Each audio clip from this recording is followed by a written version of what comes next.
मैत्रिणींनो, पुन्हा एकदा स्वागत करते माझ्या एका ब्लॉगमध्ये. तर मी आज तुमच्यासोबत शेअर करते बालुशाहीची रेसिपी, जी मला माझ्या बहिणीने शिकवलेली. ती गावाकडे गेलो होतो तेव्हा तिने शिकवली.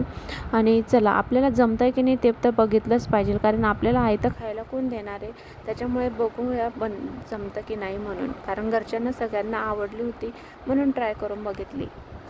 त्याच्यात मी घेतला होता अर्धा किलो मैदा आणि त्यात टाकला होता अर्धा चमचा बेकिंग पावडर आणि पाव चमचा खायचा सोडा.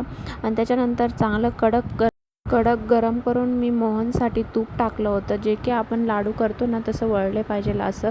त्यानंतर मी त्याच्यात सगळं आपलं याच्यात सायमध्येच भिजवलेलं होतं ते पीठ, कारण सायमध्ये भिजवल्यानंतर खूप असे मऊ आणि सॉफ्ट होतात.